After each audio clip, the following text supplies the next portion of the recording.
जय मसीह। मैं आशा करता हूं कि प्रभु की अनुग्रह से आप सब अच्छे होंगे। आज के बाइबल अध्ययन को आरंभ करने से पहले आइए हम प्रार्थना करेंगे। प्रभु जी, हम तुझे धन्यवाद देते हैं आज के समय के लिए जो तेरी ओर से हमें मिला है। हम धन्यवाद देते हैं तेरे वचन के लिए जिस पर हम अध्ययन कर रहे हैं।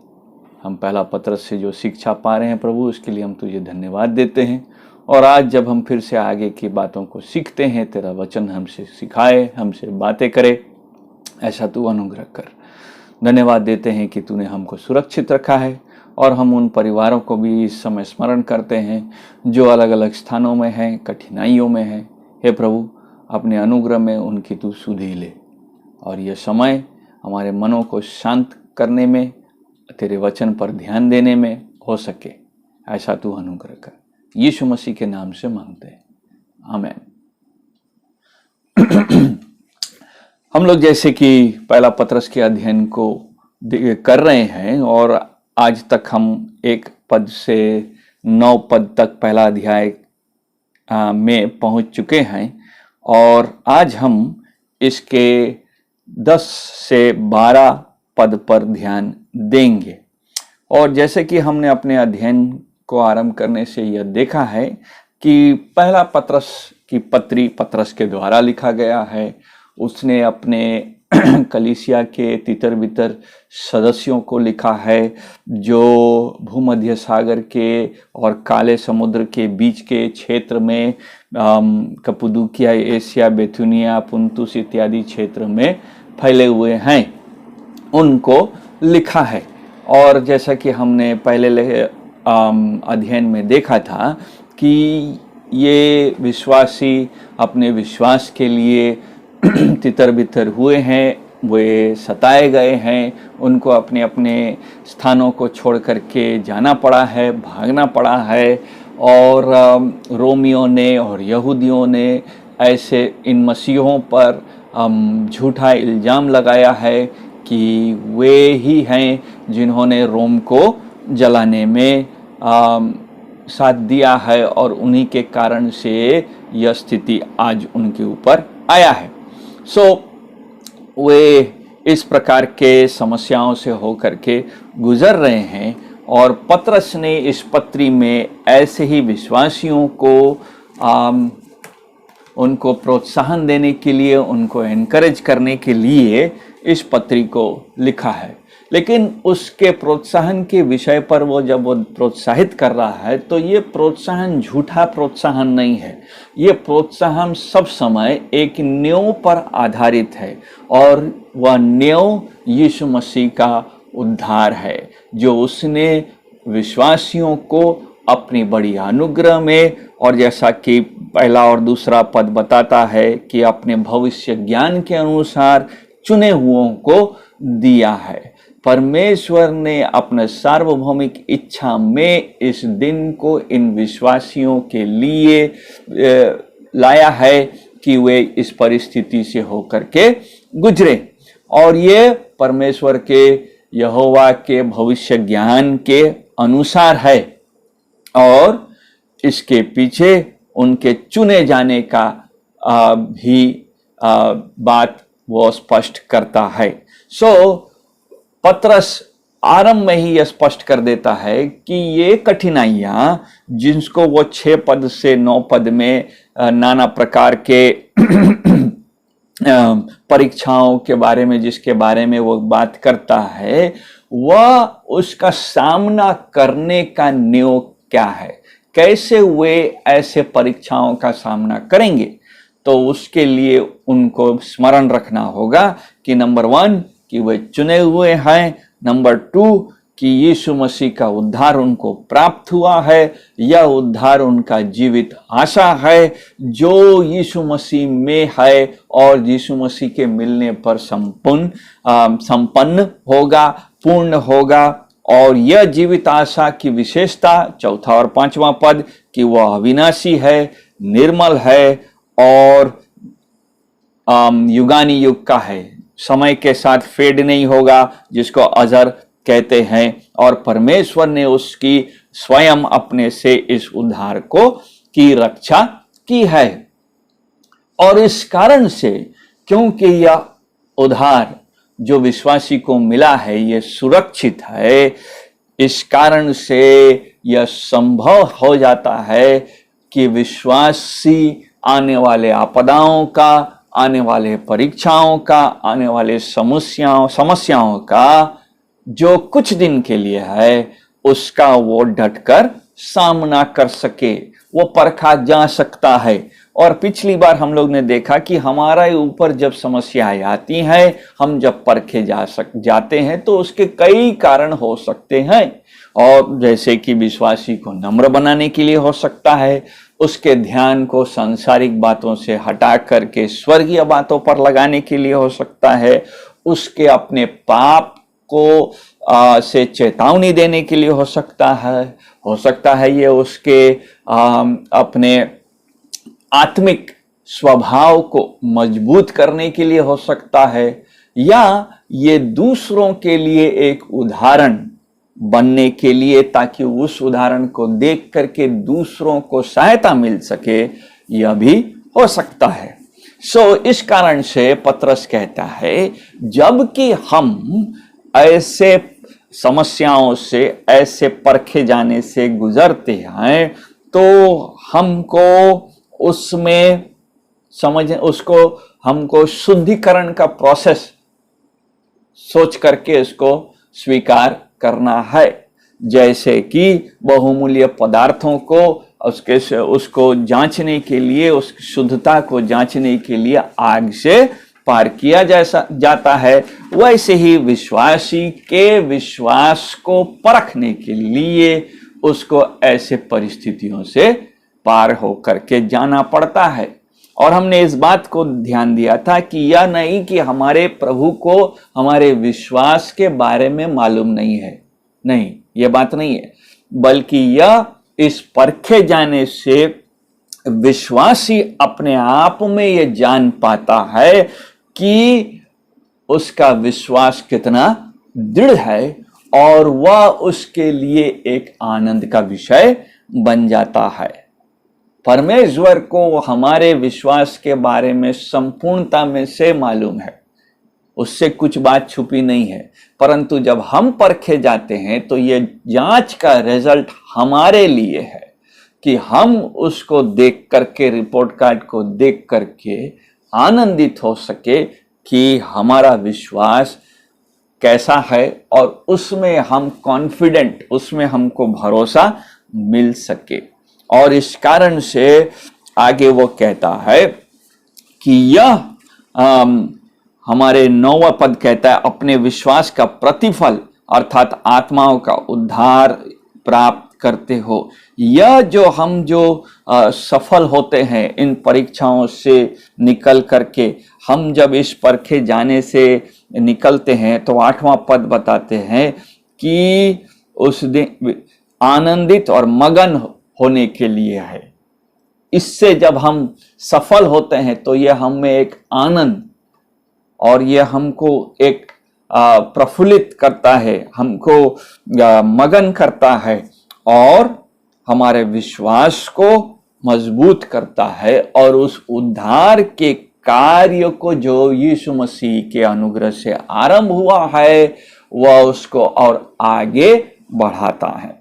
आज 10वें पद से हम आगे देखेंगे, और हम ये देखते हैं कि 10वां पद में पतरस अपना ध्यान फिर से उस उद्धार के विषय पर केंद्रित कराता है, जहां पर वह कहता है कि यह उद्धार का महत्व क्या है। हमने केवल उसको अभी अपने दृष्टिकोण से देखा है, एक नए नियम के विश्वासी के दृष्टिकोण से देखा है। इन पदों में वह दिखाना मांगता है कि यह उद्धार पुराने नियम के विश्वासियों के लिए कैसे महत्वपूर्ण था। उसको ध्यान देने से पहले आइए एक बार इन पदों को हम पढ़ते हैं, जो पहला पतरस 1 अध्याय के 10 से 12 पद में मिलता है। और वो लिखता है कि इसी उद्धार के विषय में मैं उन भविष्य वक्ताओं ने बहुत खोजबीन और जांच पड़ताल की, जिन्होंने उस अनुग्रह के विषय में जो तुम पर होने को था भविष्यवाणी की थी। उन्होंने इस बात की खोज की कि मसीह का आत्मा जो उनमें था और पहले ही से मसीह के दुखों की और उसके बाद होने वाली महिमा की गवाही देता था, वह कौन से और कैसे समय की ओर संकेत करता था। उन पर यह प्रकट किया गया कि वे अपनी नहीं वरन तुम्हारी सेवा के लिए ये बातें कहा करते थे, जिनका समाचार अब तुम्हें उनके द्वारा मिला, जिन्होंने पवित्र आत्मा के द्वारा जो स्वर्ग से भेजा गया तुम्हें सुसमाचार सुनाया। और इन बातों को स्वर्गदूत भी ध्यान से देखने की लालसा रखते हैं। यह उद्धार का विषय है जो इन पदों का केंद्र है। पत्रस यहां हमको भविष्य वक्ताओं के दृष्टिकोण से अब समझाता है और वह बताता है कि यह उद्धार जो भविष्य वक्ताओं ने जिसको खोजने में समय बिताया, यह भविष्य वक्ता परमेश्वर के स्पोक्स पर्सन होते थे।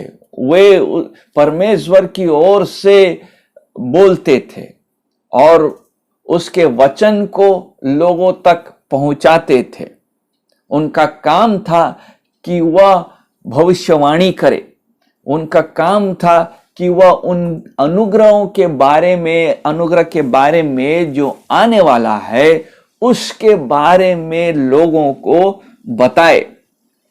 और वे स्वयं उस उद्धारकर्ता को जानने के लिए तत्पर थे कि वो कब आएगा, कि वो कैसा होगा और वह उद्धार कैसे संपन्न होगा, कैसे परिपूर्ण होगा और कैसे वह इस पृथ्वी पर जब आएगा तो दिखेगा और किस प्रकार से विश्वासी को विश्वास प्राप्त होगा। इन सारी बातों को से ये भविष्यवक्ता बहुत कहना चाहिए उनका मन उन्हीं बातों में लगा रहता था। वे फैसिनेटेड थे इस बात से, इस विषय को लेकर के। उनका खोज का, उनका स्टडी का जो फोकस था वो इस बात को समझने में जाता था कि ख्रिस्त का कार्य क्या होगा और वो कैसा व्यक्ति होगा। Person and work of Christ किस प्रकार का होगा और जो पापी हैं वो उसको अनुग्रह कैसे मिलेगा। इन बातों को वो समझना निरंतर चाहते थे कि ख्रिस्त कैसे क्षमा देगा, कैसे वह पापी को अनुग्रह देगा, कैसे वह उसको आशीषित करेगा और यह अनुग्रह कैसे केवल इस्राएल तक नहीं बल्कि इस्राएल से बाहर सभी जनजातियों तक पहुंचेगा।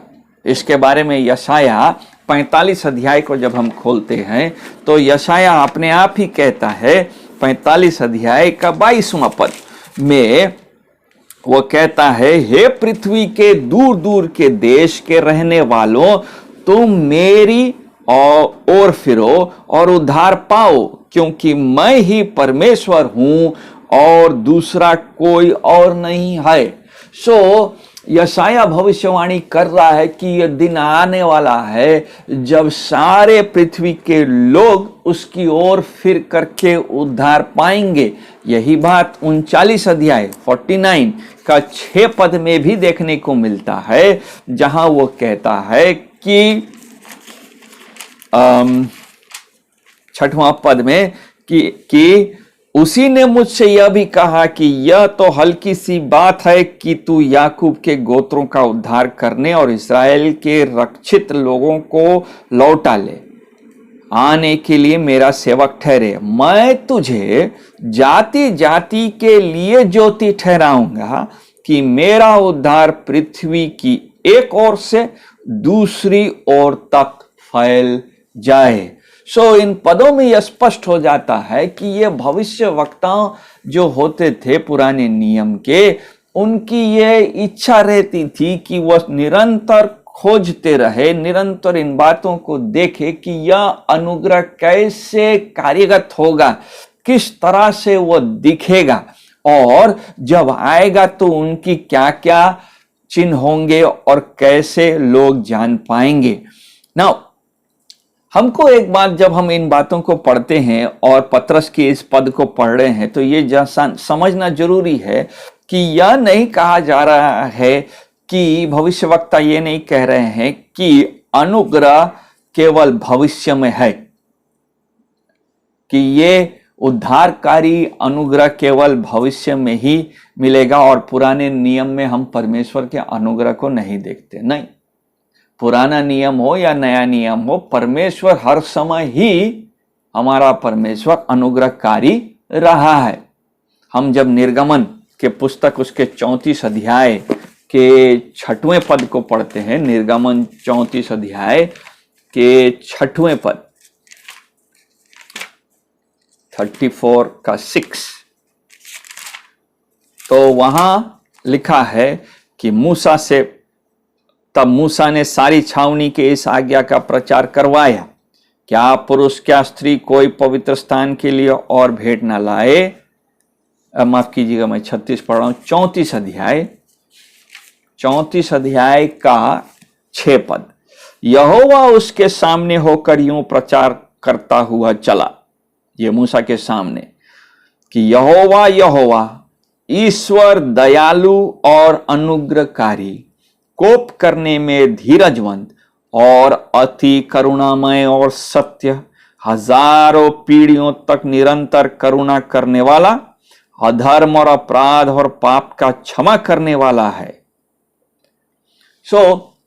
इन पदों से हम ये देखते हैं कि परमेश्वर अपने गुण के बारे में मूसा को दोहराता है, कहता है कि यह उसका गुण है कि वह दयालु और अनुग्रहकारी है और कोप करने में धीरजवंत, अति करुणामय है। इस कारण से हम उसके करुणा और उसकी दया के बारे में केवल नए नियम में नहीं पढ़ते हैं, बल्कि पूरे बाइबल में हमको देखने को मिलता है। भजन 102 में और उसके 26 और 27वां पद में, 27 पद में मिलता है। भजन संगीता 102,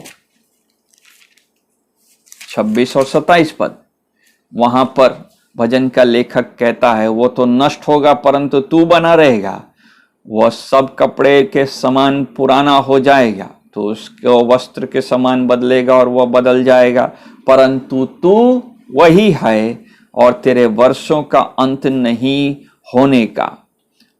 तो परमेश्वर का यह स्वभाव है कि वह अनुग्रहकारी है और उद्धार सब समय पापी को अनुग्रह के द्वारा ही मिलता है, ओनली बाय ग्रेस। हाँ, इसमें कोई संदेह नहीं कि ये भविष्यवक्ता जो पुराने नियम के हैं, उन्होंने अभी तक अन्य जातियों का उद्धार होते हुए नहीं देखा है, जेंटाइल सैल्वेशन जिसको बोलते हैं। इस कारण से वे मसीहा के इस अनुग्रहकारी कार्य को जानना चाहते हैं, देखना चाहते हैं और कैसे होगा जानना चाहते हैं। वे इस बात से क्लियर थे कि मसीहा जब आएगा तो वह निश्चय ही दुख उठाएगा। भजन 22, यशाया 53 से 54 और बाकी भजन भी इसके विषय में बार बार हमको बताते हैं। लेकिन और साथ ही वह केवल दुख नहीं उठाएगा बल्कि विजयी होगा। इसके बारे में हम भजन 2 और भजन 16 में भी पढ़ते हैं। यशाया 61 अध्याय बताता है कि वह उद्धार देगा। इन सब पदों से और इन सब अध्यायों से हम जानते हैं कि भविष्यवक्ता लोग मसीहा के द्वारा आने वाले उद्धार को बहुत महत्वपूर्ण समझते थे और इस कारण से वे यहां पर, जैसे पतरस लिखता है कि ये भविष्यवक्ता बहुत खोजबीन और जांच पड़ताल करते थे। They made careful searches and inquiries.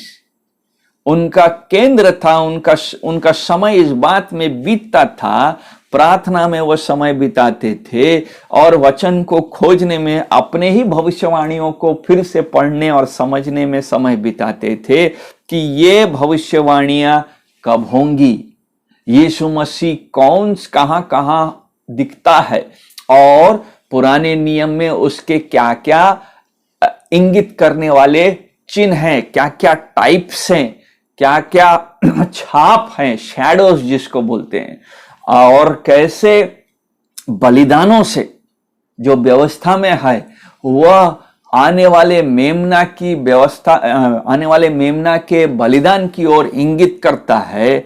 इन सब चीजों पर उनका ध्यान निरंतर लगा रहता था और इस कारण से वह उन बातों को समझने के लिए बार बार जांच पड़ताल करते थे।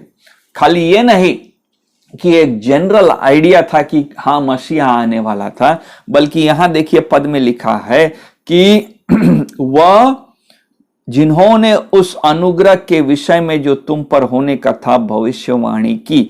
यहां पर लिखा है कि वो जांच पड़ताल की। अंग्रेजी में और क्लियर है कि वह लिखा है कि व्हाट पर्सन और टाइम, यानी कि वो जानना चाह रहे थे। 11वां पद में लिखा है यहां हिंदी में कि मसीह का आत्मा जो उनमें था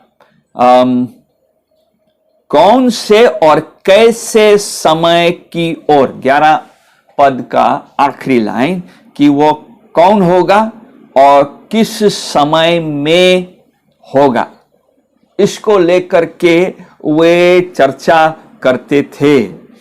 तो पतरस हमको बताता है कि यह खोज एक मामूली खोज नहीं था कि जनरल सर्च कर रहे हैं हम उद्धार के विषय में, जनरल सर्च कर रहे हैं मसीहा के बारे में, उससे आने वाले अनुग्रह के लिए नहीं, बल्कि ये भविष्यवक्ता समय बिताते ये समझने के लिए कि यह उद्धार का कार्य, यह अनुग्रह का कार्य जो यहोवा की ओर से होगा, जो मसीहा की ओर से होगा, वो किस प्रकार से होगा, कैसे वह दाऊद के घराने से होगा और कैसे यह मंदिर के दूसरी बार ढाए जाने से पहले होगा, कैसे इसके बारे में दानियल 9 अध्याय में उसके 23 और 24 पद में लिखा गया है कि कैसे वह 70 हफ्ताओं का क्या मायने निकालना चाहिए।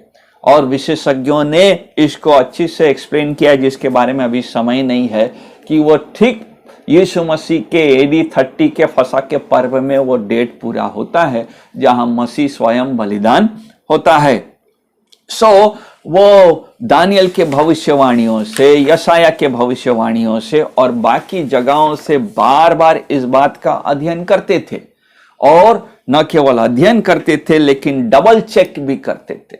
एक उदाहरण के लिए, अगर हम आखिरी भविष्यवक्ता यूहन्ना बपतिस्मा देने वाले को समझते हैं, वो यीशु मसीह से पहले आया और यीशु मसीह के बारे में मार्ग तैयार करने के लिए आया, तो वह मत्ती रचित सुसमाचार 11 अध्याय 1 से 3 पद में जब हम पढ़ते हैं तो वो अपने शिष्यों को भेजता है। मत्ती रचित सुसमाचार 11 अध्याय और उसके 1 से 3 पद में लिखा है यूहन्ना बंदीगृह में है, और दूसरा पद बताता है यूहन्ना ने बंदीगृह में मसीह के कामों का समाचार सुना और अपने चेलों को उससे यह पूछने भेजा कि क्या आने वाला तू ही है या हम किसी दूसरे की बाट जो हैं। और यीशु मसीह ने 4 और 5वें पद में कहा, उन शिष्यों को उत्तर दिया और कहा, जो कुछ तुम सुनते हो देखते हो वह सब जाकर यूहन्ना से कह दो। क्या कि अंधे देखते हैं, लंगड़े चलते फिरते हैं, कोढ़ी शुद्ध किए जाते हैं और बहरे सुनते हैं, मुर्दे जिलाए जाते हैं और कंगालों को सुसमाचार सुनाया जाता है। नाउ ये बातें यीशु मसीह जो कही हैं, जो उसने दोहराया है 4 और 5 पद में, इन सब विषयों के बारे में यशाया में हम पढ़ सकते हैं। यशाया 29 अध्याय में पढ़ सकते हैं, 35 अध्याय में पढ़ सकते हैं, 61 अध्याय में पढ़ सकते हैं कि ऐसे आश्चर्य कर्म किए जाएंगे। परंतु यूहन्ना के ने इसलिए उससे पूछा क्योंकि वह डबल चेक करने वाला है। आपको याद होगा यूहन्ना 1 अध्याय के 29 पद में यूहन्ना बपतिस्मा देने वाले ने यही कहा। उसने यीशु मसीह को 1 अध्याय के 29 पद में ये कहा कि देखो,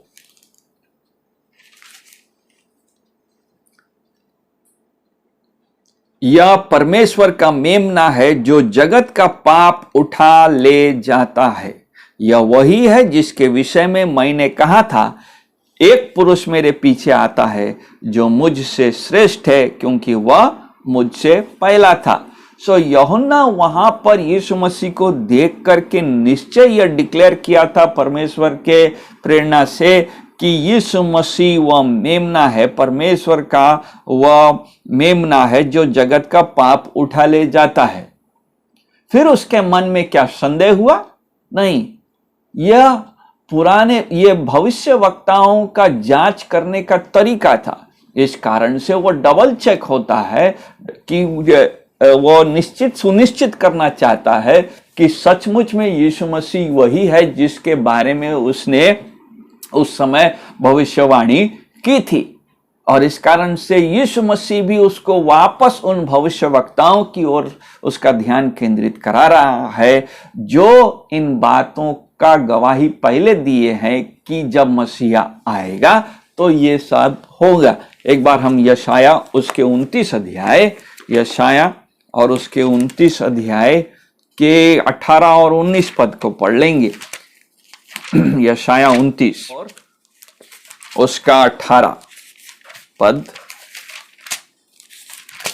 लिखता है कि उस समय बहिरे पुस्तक की बातें सुनने लगेंगे, अंधे जिन्हें अभी कुछ नहीं सूझता हुए देखने लगेंगे, नम्र लोग यहोवा के कारण फिर आनंदित होंगे, दरिद्र मनुष्य इस्राएल के पवित्र के कारण मगन होंगे। यीशु मसीह ने यूहन्ना को यशाया के बातों को स्मरण दिलाया और कहा कि ये दिन उसमें ये बातें पूरी हो रही हैं। और इस कारण से यूहन्ना निश्चित हो जाता है, यूहन्ना बपतिस्मा देने वाला निश्चित हो जाता है कि यीशु मसीह व मसीहा है।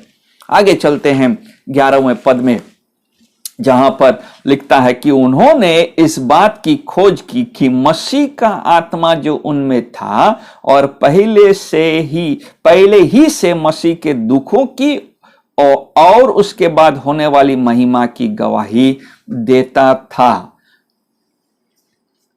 पर यीशु मसीह की आत्मा उनको यह इंगित कराती थी, उनको वह इंस्पायर करती थी, उनको यह प्रेरणा देती थी कि वह इन बातों को नजदीकी से समझ सके, मसीह की आत्मा, और वह भविष्यवक्ता इन बातों को तब जा करके खोज सके। नाउ इसका ये माने है कि निश्चय ही कि ये भविष्य वक्ताएं जब खोज रहे थे तो संपूर्ण रीति से संतुष्ट नहीं हुए थे, क्योंकि उन्होंने अभी तक मसीह के सुसमाचार को पूरा होते हुए नहीं देखा था। इस कारण से उनके पास जितनी प्रेरणा उनको मिली थी, जितना भविष्यवाणी उनको मिला था, उससे वे एक पूरा विचार नहीं कर पाते, बल्कि उनको एक अच्छा विचार लेकिन हो जाता था। वहां लिखा है प्रेडिक्टिंग, वहां पर खोज की, इस बात की खोज की कि मसीह का आत्मा जो उनमें था और पहले से ही मसीह के दुखों की और उसके बाद होने वाली महिमा की गवाही देता था। वे मसीह के उद्धार के कार्य को संपन्न होते हुए नहीं देखे थे, परंतु उनको स्पष्ट रीति से मालूम था कि मसीह में यह कार्य पूरा होगा। और वे जानते थे कि उनका काम यह है कि वे अपने लिए भविष्यवाणी नहीं कर रहे हैं, वे मसीह के दुख और उसके बाद उसकी महिमा पर ध्यान दे रहे थे। उसके दुखों के बारे में हमारे पास समय नहीं है, लेकिन भजन 22 अध्याय और यशाया यदि 52 अध्याय को पढ़ेंगे तो मसीह के दुखों के बारे में हम पढ़ सकते हैं। और यदि हम उसके महिमा के बारे में पढ़ना चाहते हैं, महिमा की गवाही के बारे में पढ़ना चाहते हैं, तो वो हमको दानियल में, जकरिया में और यशाया में मिलेगा।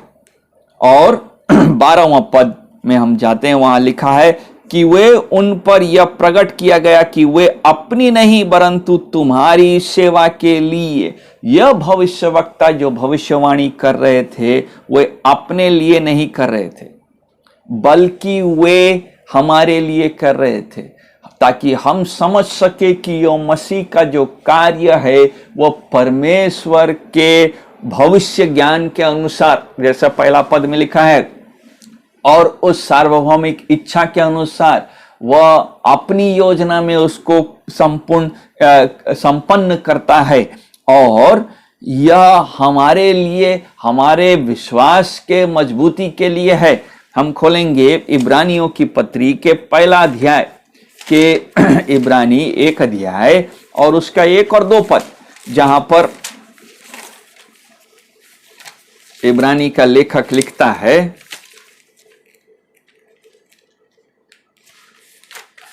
1 अध्याय, कि पूर्व युग में परमेश्वर ने बाप दादाओं से थोड़ा थोड़ा करके और भांति भांति से भविष्यवक्ताओं के द्वारा बातें की। सो इब्रानी का लेखक यह स्वीकार करता है कि भविष्यवक्ताओं ने थोड़ा थोड़ा करके हमसे बात किया है और अलग अलग तरीके से बात किया है। परंतु अभी कैसे बात किया है? परंतु अंतिम दिनों में हमसे पुत्र के द्वारा बातें की। सो जब तक पुत्र आया नहीं था तब तक वो थोड़े थोड़े तरीके से बात किया है, अलग अलग तरीके से बात किया है, और अब पुत्र के आने के बाद वह पुत्र के द्वारा हमसे बात करता है। इस कारण से वह इब्रानी के 11 अध्याय में और उसके 13वें पद में, 11 अध्याय के 13वें पद में वो कहता है कि ये सब विश्वास ही की दशा में मरे, पुराने नियम के लोग, और उन्होंने प्रतिज्ञा की हुई वस्तुएं नहीं पाई, पर उन्हें दूर से देख करके वे आनंदित हुए और मान लिया कि हम पृथ्वी पर परदेशी और बाहरी हैं। now, इब्रानी का लेखक यह स्पष्ट कर देता है कि विश्वासी निरंतर इस समझ के साथ जीता है कि वह एक परदेशी है, और यह भविष्यवाणियां उनके लिए था जो मसीहा के समय में, मसीहा के कार्य के होने के बाद के विश्वासियों के लिए है। पुराने नियम के विश्वासी मसीहा के आने की ओर मन लगा करके देखते थे, निगाहें रखते थे कि वो कब आएगा, और नए नियम के विश्वासी मसीहा के द्वितीय आगमन की ओर आंख लगाए रखते हैं कि वो कब आएगा। ठीक जैसे पुराने नियम के विश्वासी मसीह की प्रथम आगमन का इंतजार कर रहे थे, नए नियम के विश्वासी मसीह के द्वितीय आगमन के इंतजार में अपने जीवन को व्यतीत करते हैं। उन्होंने 12वां पद बताता है कि तुम्हारी सेवा के लिए ये बातें कहा है, जिनका समाचार अब तुम्हें उनके द्वारा मिला। यह उद्धार का समाचार हमको यीशु मसीह में मिल चुका है, जो न केवल इन भविष्यवक्ताओं के द्वारा बल्कि प्रेरितों के द्वारा मिला, और बाकी जो सुसमाचार सुनाए हैं, जिनका लक्ष्य भी यही रहा है कि वह सुसमाचार को छोड़ कुछ और सुनाने में समय नहीं बिताते। 1 कुरिन्थी में उसके 2 अध्याय में 1 से 5 पद में पौलुस लिखता है कि उसकी यही इच्छा है कि वो केवल यीशु मसीह के सुसमाचार का प्रचार करे। 2 अध्याय में, हे भाइयों, जब मैं परमेश्वर का भेद सुनाता हुआ तुम्हारे पास आया तो शब्दों या ज्ञान की उत्तमता के साथ नहीं। दूसरा पद, मैंने यह ठान लिया था कि तुम्हारे बीच यीशु मसीह वरन क्रूस पर चढ़ाए हुए मसीह को छोड़ और किसी बात को न जानूं। वो किसी भी ज्ञान की उत्तमता के साथ नहीं प्रचार करता, और यह बात सभी प्रेरितों के लिए सच था। वे केवल यीशु मसीह के क्रूस पर चढ़ाए जाने, उसके मारे जाने, गाड़े जाने और जिलाए जाने पर अपने वचनों को केंद्रित करते थे, जैसे कि पुराने नियम के भविष्यवक्ताओं ने भी किया है। इस कारण से हम इस अनुच्छेद से एक बात सीखते हैं कि जीवन को जीने के लिए, जीवन की परिस्थितियों का सामना करने के लिए हमारा उद्धार का समझ बहुत स्पष्ट होना चाहिए, और यही हमारा नेव है। यह नेव केवल पुराने नियम के भविष्यवक्ताओं के लिए महत्वपूर्ण नहीं था, यह नेव केवल हमारे लिए महत्वपूर्ण नहीं है, बल्कि यह नेव तो स्वर्ग के स्वर्गदूतों के लिए भी है। यहां लिखा है, इन बातों को स्वर्गदूत भी ध्यान से देखने की लालसा रखते थे। स्वर्गदूत हरदम देखना चाहते, क्योंकि वो उस उद्धार